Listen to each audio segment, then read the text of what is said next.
Good evening and welcome to the Indiana Department of Transportation's virtual town hall meeting for the fiscal year 2022 to 2026 Statewide Transportation Improvement Program, the acronym of which is STIP or STIP, and we will refer to the document as STIP throughout the meeting just to make it easier for everyone. The STIP is a 4-year federally required document that outlines all of the projects that INDOT will pursue, including the phases, either preliminary engineering, right-of-way, or construction for federally funded projects for the next 4 years. INDOT does a 5-year STIP, so that 5th year, 2026, is technically illustrative. It is there to inform the public of projects that will be moving into the program in the future, or should we experience a problem with a project that is in the 4-year program where we perhaps run into, while we're doing construction, some issue or something like that, we can then pull that project out and then move one of the others from 2026 forward. So I thought I would let everyone know that. My name is Jay Mitchell. I am the supervisor of the technical planning section at INDOT in downtown Indianapolis. And with us tonight, I have Roy Nunnally. He is the Director of Programming and Planning and Programming for INDOT Central Office, and he will be providing a brief presentation in just a little bit here.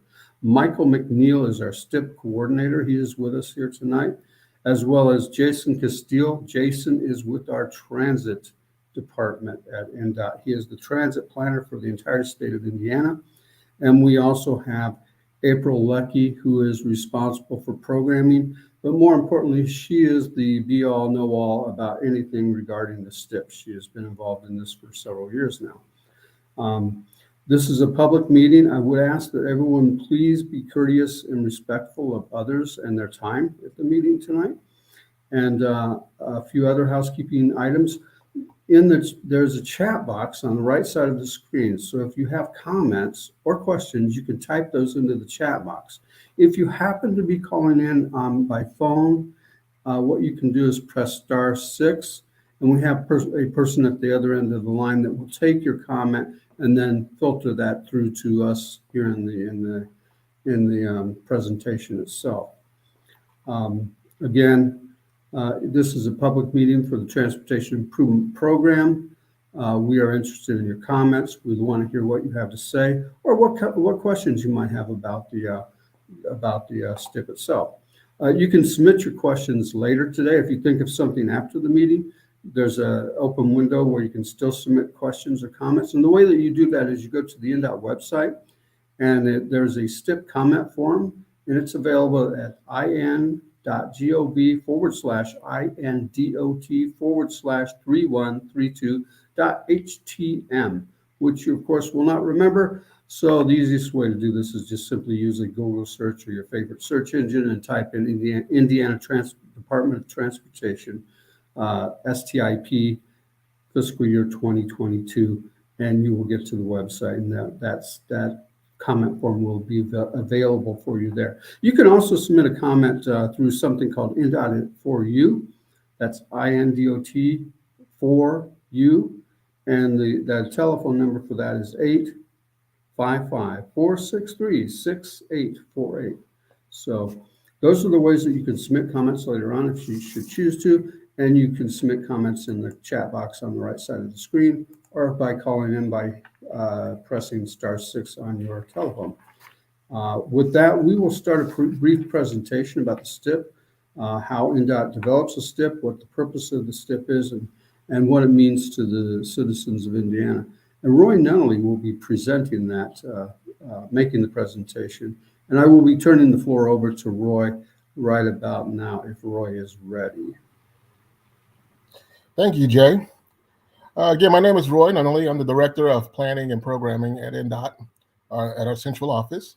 And as Jay had mentioned, we're going to talk about the STIP. The STIP is the Statewide Transportation Improvement Program. And so from that point forward, we call it the STIP. So what is the STIP? Well, the STIP is the Transportation Improvement Program, or it is a program that's federally required for planning construction, and it's a 5-year document. our document is 5 years, but Federal Highway only recognizes 4 year. So that 5th year is considered illustrative as far as our federal partners are concerned. The document lists all projects in phases expected to be funded within the 5 years using federal funds as well as state funds if the project is considered regionally significant. When we say regionally significant, we mean projects that roadway projects that may connect a hospital, a convention center, or some major generator of traffic. So that's considered regionally significant. The STIP is a programming document, so it is not an accounting document. So we don't expect everything to line up perfectly as far as some of the costs. Things are always changing, but it is a programming document that is based off of fiscal years. And our fiscal year starts July the 1st and lasts through June 30th. The STIP also includes local, state or federally funded projects as well. So there might be non-state jurisdictional highways, which we consider to be anything that's not an interstate, not a U.S. highway, and not a state route. Anything beyond that is considered to be local. Passenger rail and public transit is also included. Freight mobility, bike and pedestrian, more so trails. And the reason why is that most bike and pedestrian facilities are usually built into a larger construction project or major roadway project. But if it's a separate and dedicated trail, that will be listed in our STIP separately. And also we have improvements for national parks as well, transportation improvements. So a good question is, how can you access the STIP projects? There's two ways, and we'll talk about this, repeat this again, but one way is our Next Level Roads Indiana, and we'll talk about what that program is. But if you type in Next Level Roads Indiana, interactive map will pop up.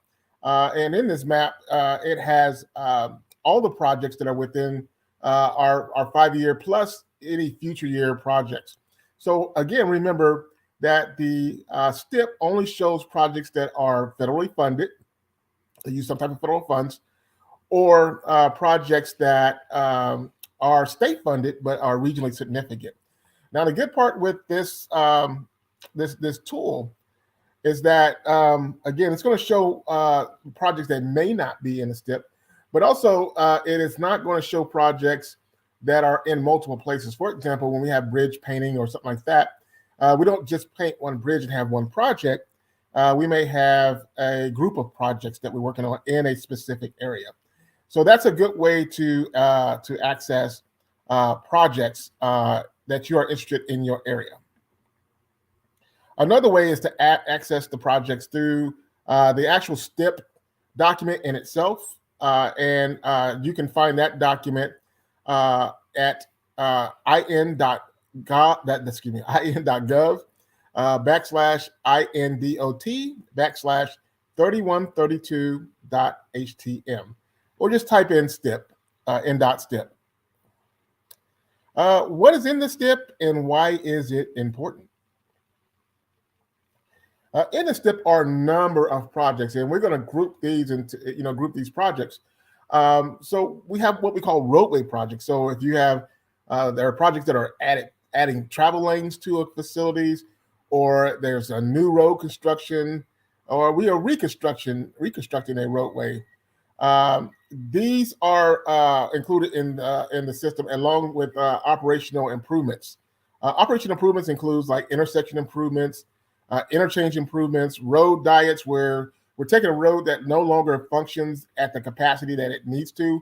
It was probably designed to handle higher capacity, but because things have changed, and there might be more residents there might not be as much industry, so that the roadway can be reduced, the capacity can be reduced, and we can repurpose those lanes for other things, for example, parking and bike lanes.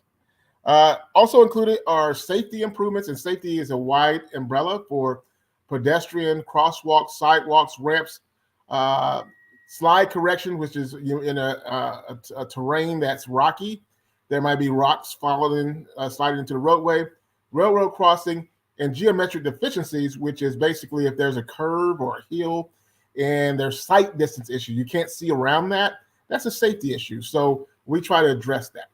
1 second, I'm going to open up my stove so it won't. Somebody put something in here.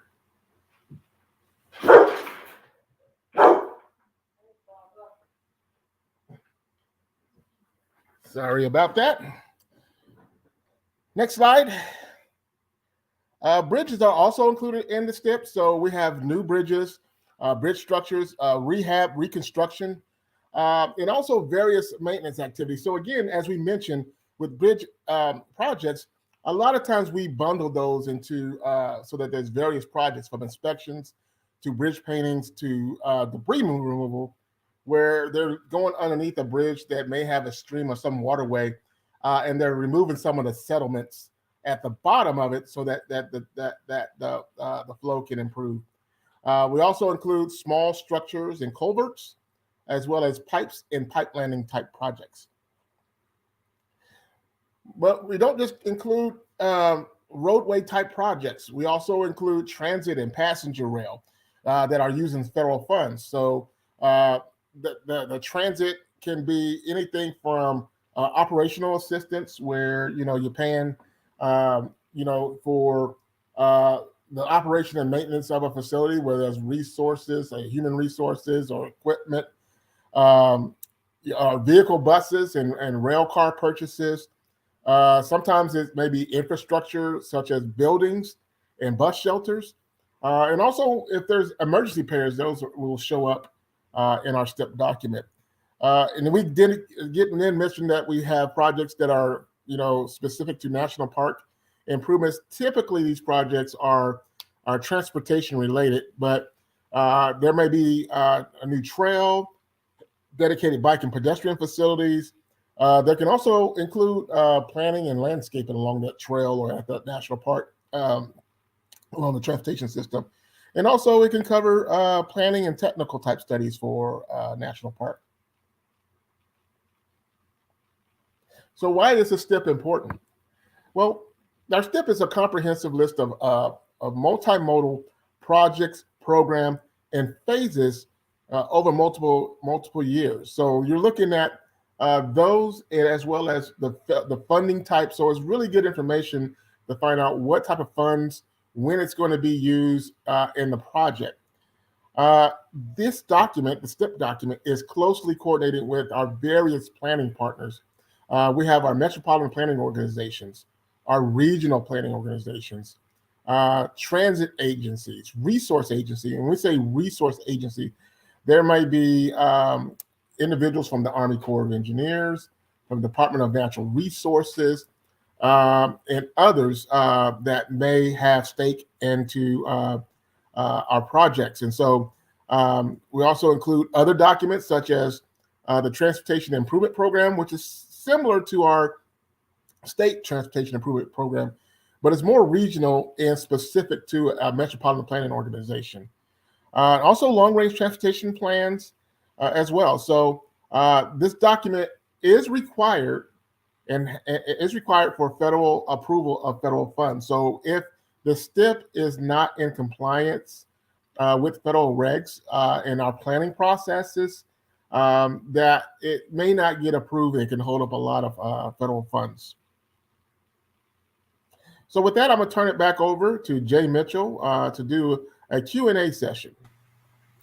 Thank you, Roy. Thank you. As I mentioned before, you can submit a question in the chat box on the right side of the screen, or if you're calling in, you can hit *6 on your telephone, and that will refer you to someone who will then take your question and then present for us to bring it up in the meeting and then answer your question. I was a little bit remiss earlier in that I failed to mention that Brandon Bergowa, he is our bicycle and pedestrian coordinator for the entire state of Indiana. He is here tonight. He is doing double duty tonight. He is serving as sort of our director, working the board behind the scenes for the meeting. So I did want to mention that Brandon is here as well. So if you do have questions about bicycle and pedestrian activities, you can bring those up as well. I don't see any question immediately in the screen on the right side in the chat box. However, I do see a question about how is it determined what projects are part of the STIP and what projects are not. Well, we already mentioned the fact that one of the key determinants is whether or not the project itself will use any federal funds. So if there are any federal funds to be committed to that project, it must be listed in the STIP in most cases, almost all cases. So that is the delineating factor, whether or not a project goes into the STIP. There are other factors, though. How does a project truly get into the STIP? How does a project become a project and actually get into the STIP? And that is through a process of a call for projects that INDOT initiates at least once every year. We initiate that based on several asset management groups, from mobility, which will be added capacity, such as a new roadway, a new bridge, added lanes on an existing roadway. Safety is pretty much self-explanatory. Any project that improves safety, and almost every project does to some extent, those projects are considered through the safety management group. And then we also have pavement preservation as well, and then air quality as well. So those are the asset management groups. There's a call for projects once every year. Projects are submitted through our INDOT districts or the central office, or even our metropolitan planning organizations can suggest projects to our districts, and then they will submit them on their behalf.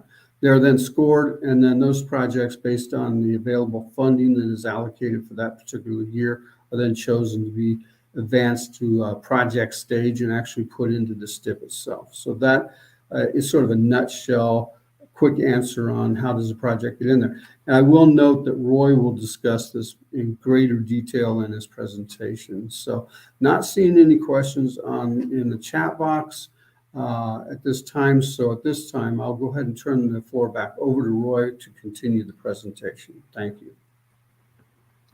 Thanks, Jay. So next, we're going to be talking about, how is the STIP developed? So when we're looking at the STIP, our STIP is developed on a 2-year cycle. So every 2 years, we're completely updating our STIP document. But the document is amended monthly at most times. But typically it takes about 45 days to do a full amendment. And it's extensive coordination with our various planning partners. We mentioned the Metropolitan Planning Organization. We got the local planning and assistance program. We have rural planning.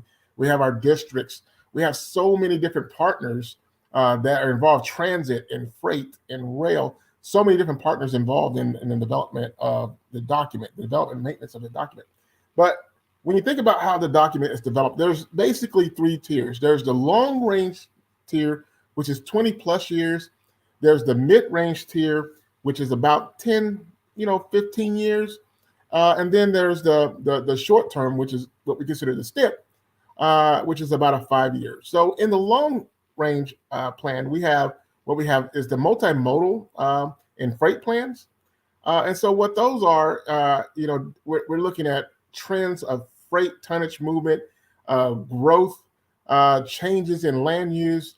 And then we're looking at where the freight is going to be coming and going. What mode is it going to take? What are some of the bottlenecks? And so we have to identify those. So the reason why you have these long range plans is that a lot of these projects, whether that's a roadway project or a grade separation project with a rail, separating a rail from a roadway project, it takes a lot of time, a lot of money, and extensive coordination. So that has to be considered in the longer term. We also have the long range transportation plan, which is our 20 to 25 year plan. Now, our long range transportation plan is not project specific, but it does look at some of the needs, such as demographic shift, fuel costs, housing costs, technological trends, driving behavior. So we're talking technological trends. We're talking about connected and autonomous vehicles. We're talking about now that folks are comfortable working from home and businesses accept that, that's changing how some of the downtown areas look like. People don't have to travel to work, or people don't travel during the peak hours any longer. They can work at home for a couple hours, drive in or not. So that changes all of our demands. So that goes into all of our planning activities. In the long range, we also have the next level roads Indiana plan. And this is plan was developed through our governor, Governor Holcomb. It's basically one of its kind, fully funded 20-year plan for our bridges and roads. And so this started back in 2018, but the plan outlines approximately about $60 billion in total investments in the Indiana highway system over that 20-year period. And again, it's fully funded. And then also there's a portion of the next level roads plan that includes cities, towns, counties that were about $342 million annually are being shifted over of that 60 billion for local roads, by 2024. So annually from 2018 all the way to 2024.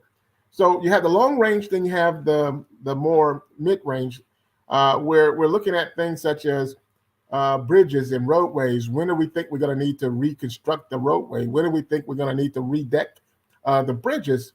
And so we have that information, as well as our strategic asset management plan. Our strategic asset management plan looks at what type of resources, what type of equipment, technology will we need to carry all of this out. So that's a 10, 15-year window. And then from that, continuous analysis, annual costs of projects, and things of that nature, it kind of dwindles down into the 5-year construction program. So again, pretty much our 5-year construction program is our 5-year STIP. So that funnels down to that document. So when we're developing the STIP and our project development process, we have both a centralized and decentralized programming approach for our project development. Starting off with our regional planning coordination meeting. So we do this annually, and this meeting is essentially open to our districts, our MPO, Metropolitan Planning Organization, regional planning organizations, and locals to participate in what we do in those meetings. We look at everything from needs to land use, to issues and concerns, to trends, what's going out, technology, and then we also look at projects, so that what projects are being scored. So in those meetings, we have those kind of discussions to get additional information. And then the districts, and when we talk about this as decentralized, the district, each district have their own call for state projects, and that is on the same time schedule, which is typically opens up in July, the 1st of July, and closes by January 15th. But in between that time, that's when they're taking information that we have from the regional coordination meetings, information that's coming down from the long-range plans and asset management plans, the mid-year plans, and they're developing projects. And as you know, we have a running 5th year in our STIP document, so they're always working on that 5th year. Each year, they're working on a new 5th year. And when we talk about centralized, one of the things that we're talking about is centrally we have 4 asset teams. One is the bridge, one is roadway, the second is roadway. And so when we say roadway asset teams, they're dealing with everything from pavement reconstructions. We talked about some of the rock slides as well. So they handle those aspects. We also have the mobility team. The mobility team handles everything from added travel lanes to traffic management center, when we're doing a smart dynamic signs. And that means, like, if you're driving down the road, you see a sign that goes over the interstate, says, hey, there's an accident at mile marker 55, or traffic is slow, or it takes you this many minutes to get to the next exit. That's called intelligent transportation system. And so they are ones that help with determining where those are going to be located at. So they do that, plus the bike and pedestrian as well. Safety asset teams is a pretty broad. They do everything from guardrails, lighting, to improve safety at an intersection that might have high crashes. bike and pedestrian ramps and things of that nature. So they do those type of analysis. Now, it's important to mention that each one of these groups, we listed 4 asset teams. Those asset teams are made up of individuals from each of the districts across the state. We got 6 districts, plus central office engineers, planners, finance people, and other decision makers. So each group have those cross sections of people in it. And so that's centralized. So at the district prioritized their projects based on the district needs, and they rank them. The asset teams prioritize project by the asset groups based on statewide needs. So they're looking statewide what's going to be the priorities. In the middle here, we have the program management group. The program management group is responsible for basically overseeing all the activities that are done throughout the call process. So they determine what the targets are going to be for our bridges, pavement, for safety, and others, and they make sure that the resources are there to allow us to hit that. And they also determine how much funds are going to each of the asset groups. So they may say we're going to spend in this 5th year, X percent is going to go. We might have $2 billion. X percent is going to go towards bridge. X percent is going to go towards roadway asset management, and then X percent goes to safety as well. So that group is responsible for overseeing our program, and also ensuring that we're setting the right targets, and that we also are performing to meet those targets. So that's pretty much the gist. The projects are selected, in coordination with our NPO partners as well. So they have some stake in this as well. And then that feeds into our 5-year construction plan, which is approved by Federal Highway, and also the Transit Administration, Federal Transit Administration. Our STIP document is it's a pretty involved process, and it could take 9 months to develop our STIP. Part of that is just a lot of coordination between project lists. So things are pretty dynamic. They're constantly changing. We're coordinating with various documents. For example, we're coordinating our STIP document with the NPO's Transportation Improvement Program TIP documents, and with the Metropolitan Planning plans. So we're doing all these different coordinations. So it's going back and forth, back and forth. And then, we have targets and funding, and then we have verbiage that we have to correct. Typically, we have about a 45-day comment period each time we do this major STIP update. So far this year, we've had 45-day comment period. The plan at that time, we received a lot of feedback from the public and from our partners, so we decided to go ahead and delay resubmitting that, and we opened up the 45-day comment period. So we've had 2 45-day comment periods, and then this one that we're in right now is a 15-day comment period because we made some significant changes to some of the projects right after we closed the public comment period in January. So we're doing another 15-day comment period and additional meetings. So this is the meetings that we're doing, but it's about a 9-month program typically to develop.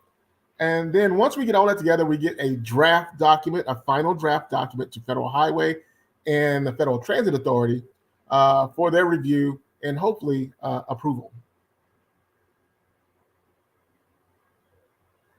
So who's involved in the development of the STIP? The most important part, you. And there's a lot of development and opportunities to participate in the into public involvement. We have public involvement on various documents, from our long-range transportation plan, our freight mobility plan, our asset management plan. We also have America with Disability Act, transition plans. So all these different plans, bike and pedestrian, all these plans go out to the public for comment. So there's opportunities, to comment on our process, on the document itself, on the project. We typically have physical open house meetings at each one of our districts. We've not over the last year or so because of COVID, So a lot of these meetings have been virtual. But also, we'll talk about some other opportunities to participate via your metropolitan planning organizations, your regional planning organizations, and other sources. So we'll talk about more of that down the line. Districts are, our planning partners. We consider our planning partners as well. So we have 6 INDOT districts, but we'll talk more about that. And also our metropolitan planning organizations, as we mentioned before, and our regional planning organization. They are responsible for reviewing our STIP document and coordinating us with the projects.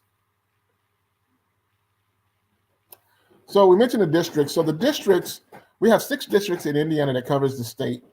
And they serve as the front line and are directly coordinating with stakeholders and local officials and citizens. And so they really know the pulse of what's going on in their areas. They also, as we mentioned before, manage the annual call for projects. So they're collecting all this information, doing all types of analysis to determine what are some of the needs for their area, and then how we rank them and prioritize them. They also participate in some of the Metropolitan Planning Organization meetings. So whether there's a public meeting or a technical board meeting or a policy board meeting, the districts are, well ingrained into that for each of the MPOs. So they play a critical role as that. So if there's projects and needs that are popping up, the district staff are the ones that are plugging those in with our MPO partners as well. And they're also active in the asset management teams, as we mentioned before, the 4 asset management teams. You have district representatives in each one of those groups. This is just a graphic kind of showing you where how to get in contact with your district. So there's 7. It shows 7 links, but central office is not a district. But if you're in the central part of Indiana, you can call the central office as well, and they will get you to the correct districts. But the best way to get in contact with your district, either you can contact them directly with this information, and I apologize for those that are on the phone line. You can't see what we have here, but you can go online to our STIP website, and at there you will see information on our districts and where those are located and how to get in contact with them.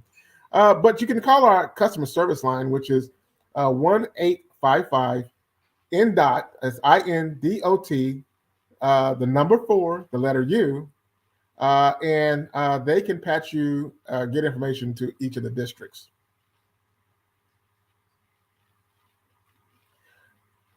We also have MPOs, and MPOs are also a very strong partner with the development of our STIP and also planning process.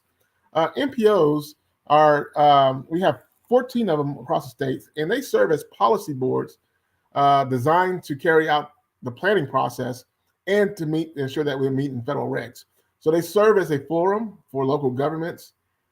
They develop short and long range plans. So the short range plan is going to be, again, we talk about the TIP, the Transportation Improvement Program, and a series of long-term plans from bike and pedestrian to comprehensive long-range plans to freight plans. So they have those plan documents as well as for their regions. They facilitate board and technical meetings. And again, these are all open to the public, and it's a good opportunity to get involved in those meetings that will patch you through to some of the projects that are following into our STIP as well. They develop and maintain long-range planning documents. They perform studies as well. And they serve as a primary source of for the locals, in regional and public meetings and stakeholder outreach meetings. But if you want to know more information about our 14 MPOs, if you go to their website, which is http or basically www.indianampo.com. If you type that in, you'll get access to all the MPO sites, who they cover, and all their information and documentation as well. That'll provide you that link. Our rural planning organizations, also similar to our MPOs, we have 15 across the state. They carry out our transportation planning process as well. but for non-metropolitan areas in urban and small urban and rural areas. They also provide supporting services to our district offices and our central office planning team. They coordinate with their local planning and land use and economic development corporation, and to ensure that some of those activities are captured in the planning process. So they have a space at the table when we're making those decisions and talk about projects. They also can develop and review local thoroughfare plans, and they participate and provide input into our annual call process. So we talked about those regional planning coordination meetings. The RPOs are regional planning organizations. They are at the table at that time. But if you want more information on the RPO, just type in www.iarc.cc,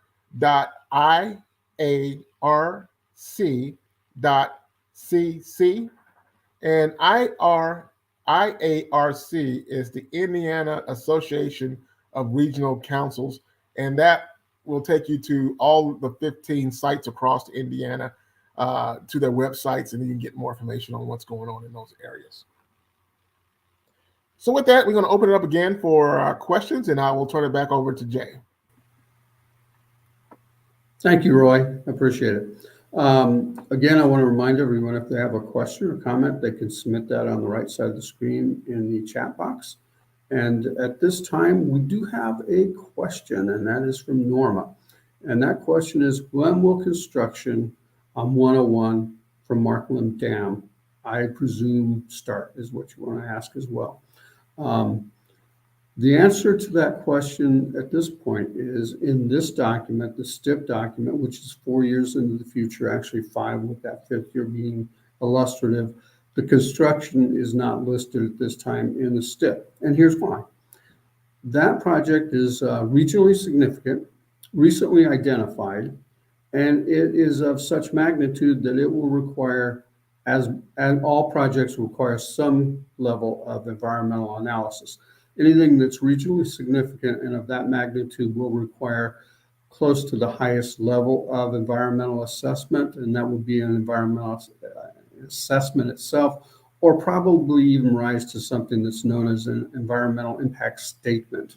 So what that means is, and we would treat that in the STIP, environmental work is considered PE, preliminary engineering. So it may well show up very soon if it's not already in the STIP as PE for preliminary engineering. I don't believe that it is at this point. However, what the process that it will go through is first go through massive public involvement on the concept of the new roadway or the alternatives for a new roadway or improvements to existing roadways, and also look to see where, if any, and there probably would be areas of environmental concern, whether or not any alignment might impact to some degree any environmentally significant areas, and then also what mitigation strategies, should that happen, would take place. Those environmental impact statements take anywhere from 18 months. They could go as much as 36 months to complete. At the end of that, we have a fully completed document that will identify a preferred alternative for the roadway itself. And then that is submitted to Federal Highway and what's known as the final environmental impact statement. And Federal Highway reviews that, and then they will give INDOT the approval to then move on. And once that happens, you will see more activity in the STIP. And that would be the next phase, which would be the right-of-way phase for the project. And then, of course, the last phase, once all right-of-way has been secured and obtained and cleared, it would then move into the construction phase. We're just not there at this particular time with that particular concept yet. So I hope that answers your question. And I see something else, US 6 and Indiana 2 roundabouts. I don't have information on that right now, but if I could have someone behind the scenes, perhaps run through the STIP real quick with a Control F and find that project and then provide me with some information, I will answer it. And if I can't get it really immediately, very soon here, what we'll do is return to the presentation and try to get the answer for the next time that we break for questions. And if we can't find the answer right now, we will make sure to get that answer back to you at a later date. So I will check one thing really quick, and I don't see an answer at this point. So I will hold off on that and defer till the next time that we have a break. So Roy, at this time, I don't see any other questions. Would you please take the floor back? Thanks, Jay. So next, we're going to talk about how can you access the STIP projects. Now, we did mention this at the beginning of the PowerPoint slide, but one great way to access projects, whether that's STIP or non-STIP, is the Next Level Roads Indiana map, interactive map. And if you just type in Next Level Roads Indiana, it will take you to the site that have this map to it. But this map is interactive, that you can display information from what's active, what's local, like for community crossings, or what's local funded, but it may not be in our STIP. And you can sort it by district. And so you can click on any of the nodes in this map, and it will drill down and provide you information that is pretty much up to date. This tool is updated, I'll probably almost say nightly, but if anything, at least weekly. So it's going to be a lot more up to date than our STIP document, because it takes about 45 days for us to do a STIP amendment. A lot of times there's kind of a lag time. So when there's, you're not getting the latest change, you're getting a snapshot in time. But the way things work with our projects, the projects are constantly changing. You can have one thing today, and then 12 hours you'll have something different. They're always constantly changing cost and other information. So this is a great way to access projects. But again, it's not going to show all projects, because we do have projects that are bundled. So there's no way for us to display bundled projects in a map. There may be in a listing, but it won't show up in a map, because you might have, 5 or more projects that's scattered across a region, for like a bridge inspections or guardrail repair or something along that line, that won't show up in this map. Another way to get the STIP projects directly is to go to our STIP listing. If you just type in Indiana STIP, or Indiana State Transportation Improvement Program, it will take you to our current document. Our current document right now is the 2020 to 2024. This meeting is to talk about the draft document, which is 2022 to 2026. That we're trying to get improved. So we're asking for comment on that. But in the document is about 600 pages. About 80%, 70 or 80% of that is going to be project listing.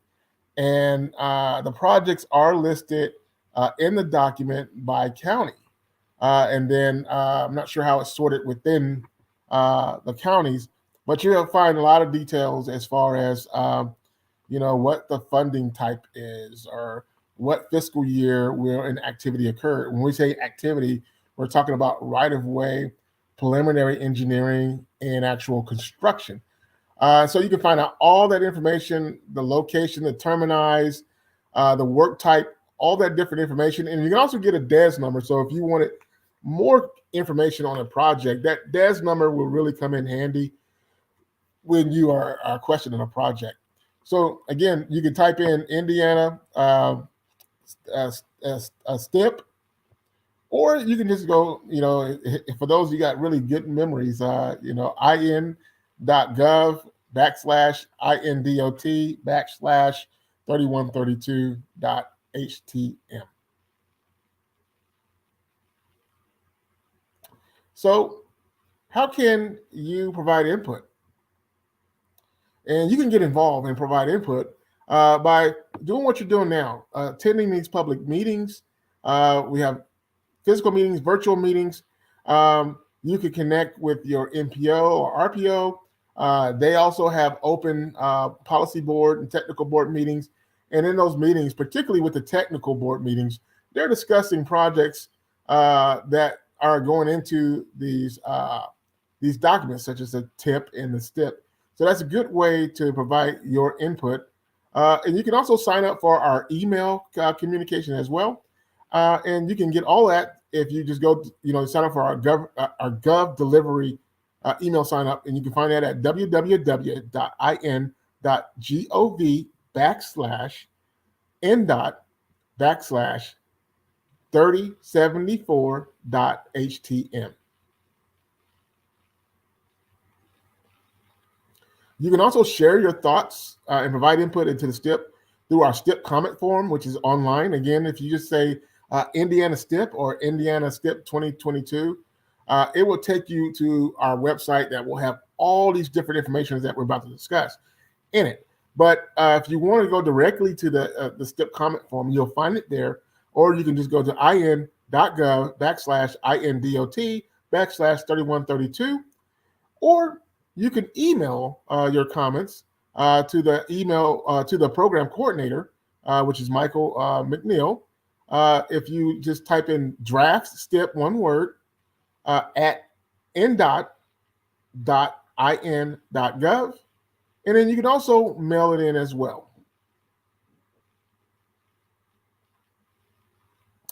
If you have more of a general comment, maybe there's flooding, drainage issues, there's a pothole, or you just don't really know who to contact, there's the indot4u.com.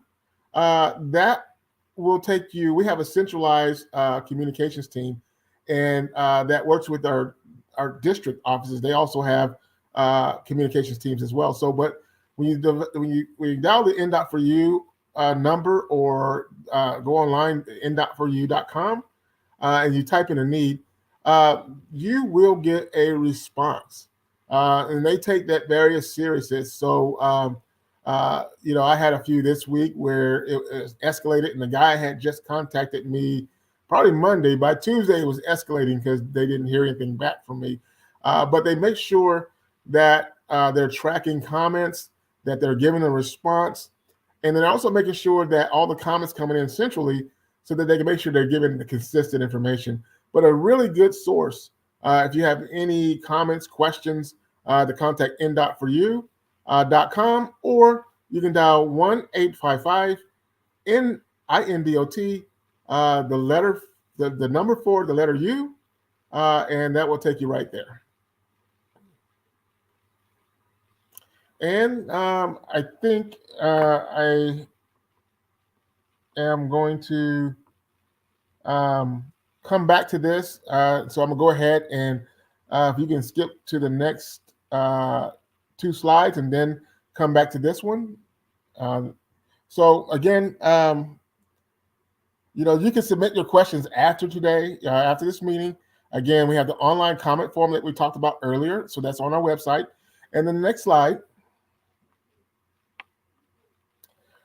So we've had so far this year, over the last 12 months, this is our 10th virtual meeting. Typically have about 4 to 6.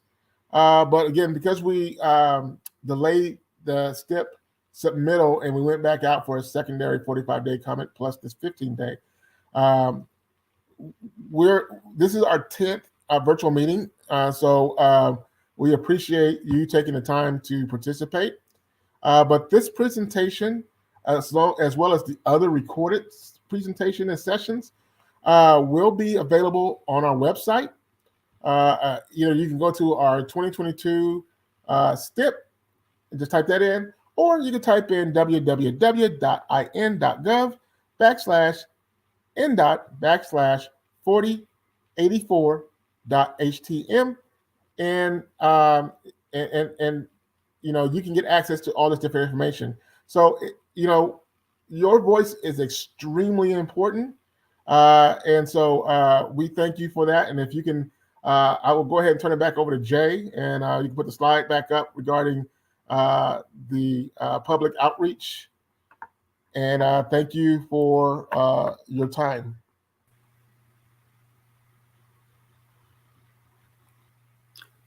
Thank you, Roy. I want to get back to Wilson's question about US 6 and Indiana 2, the roundabout question.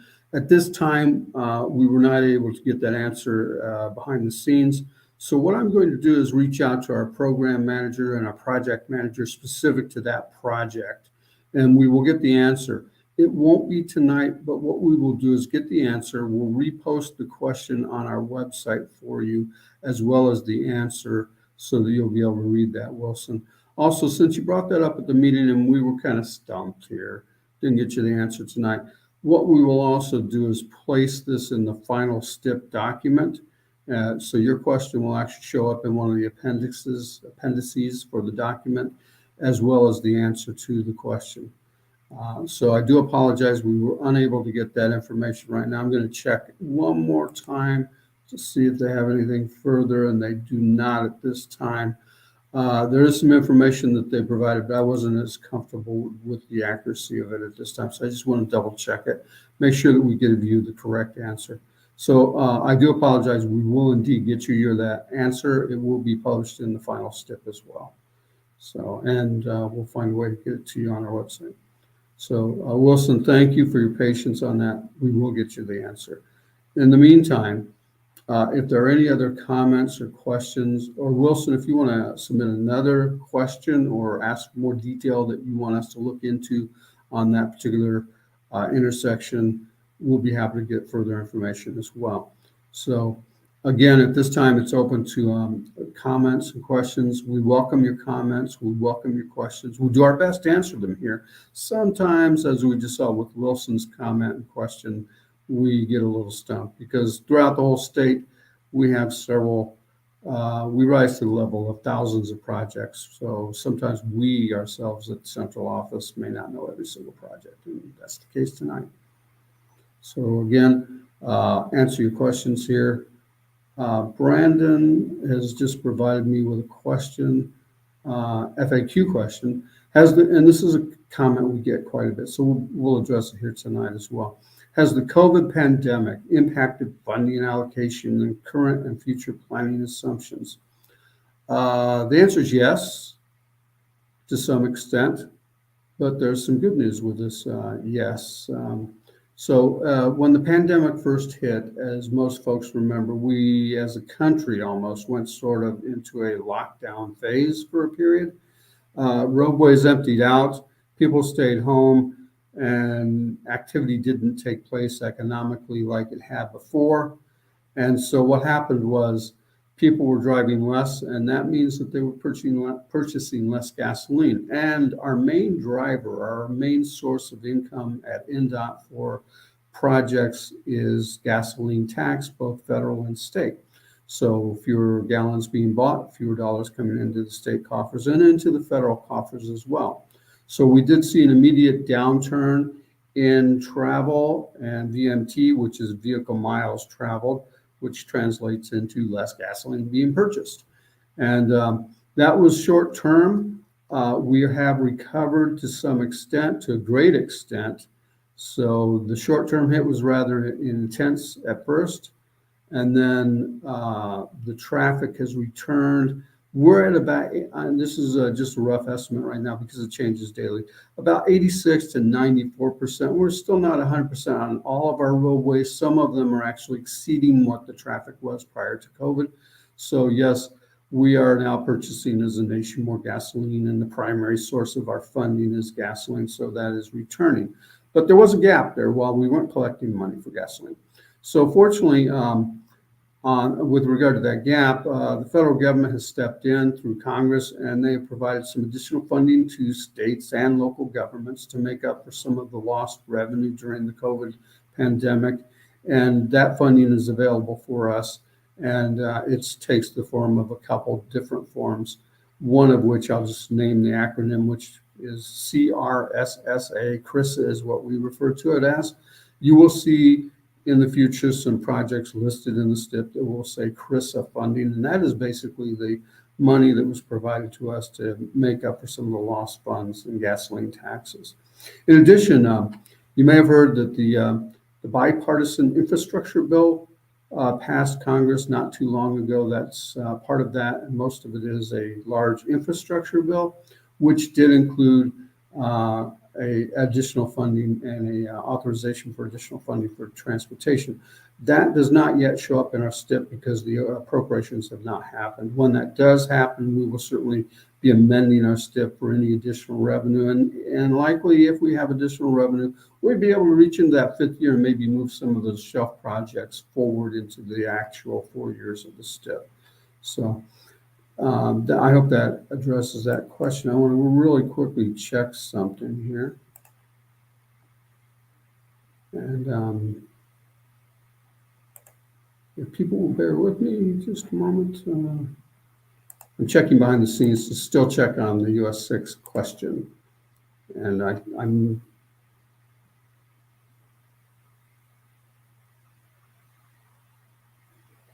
oh, okay. So there may be some additional information. So I'm not seeing it at this time. Oh, wait a minute, I didn't go far enough down. Okay, now, Wilson, this is the information that I received. And this is from our programming side of INDOT, which is not part of the STIP, but it does feed into the STIP itself. And it is showing that construction is scheduled for the letting today using toll lease proceeds, which are technically 100% state funds. So that will not show up in the STIP because it is state funding, but it is going forward. So that is the answer at this time. And again, we will follow up a little more on that and also get you some additional information as well. So sorry for the delay here, but we did at least get some information, and Wilson will also publish more information on that for you when we get the full details later on. So after the comment period, how can the public still be involved in the STIP itself? Well, there are two ways that you can still be involved through the fruition of the STIP, where we reach the end of the public comment period. And one way is to submit a comment on our STIP website for the STIP itself, a STIP comment. There's a form there that you can access, and you get there. The most easiest way to do so is just simply type in a search engine, Indiana Department of Transportation, or more like INDOT, STIP, fiscal year 22, and you don't even have to put the fiscal year in there, just STIP, and you'll get to that website, and then you'll see it. And it also shows up here as the STIP comment form is available at in.gov/INDOT/3132.htm. And that will get you to the site as well. Also, you can call in at 1-855-463-6848. And that is our general call-in number line, which Roy mentioned. Your comment will be taken and it will be forwarded to us, and we will include this in the STIP. And we'll get you your answer through that process as well. And even after the STIP is published, you can still submit comments to INDOT regarding just about anything related to transportation, and it will reach us or the appropriate person at INDOT using that INDOT for you or the customer service line, which is scrolling across the bottom part of the screen, which is 1-855-463-6848. So Wilson will get more information to you. And we have a couple minutes left, actually just 1 minute left. Again, we welcome your comments, your questions. If you don't make it in before we shut down the show tonight or the presentation tonight, you can certainly use the submit questions after today on the website, which is the STIP comment form. And that's in.gov/INDOT/3132.htm. And Google search of INDOT STIP will also take you to that website. It may take a few clicks, but you will get there. Most of us at INDOT actually just use the search engines to get to the website. So again, I'm looking for questions. I don't see any at this time. And we are coming close to the end of our meeting. I want to thank everyone for taking time out of your evening today to join us for this STIP presentation on the fiscal year 2022 to 2026 Transportation Improvement Program for the state of Indiana, commonly known as the STIP. Thank you so much for joining us this evening.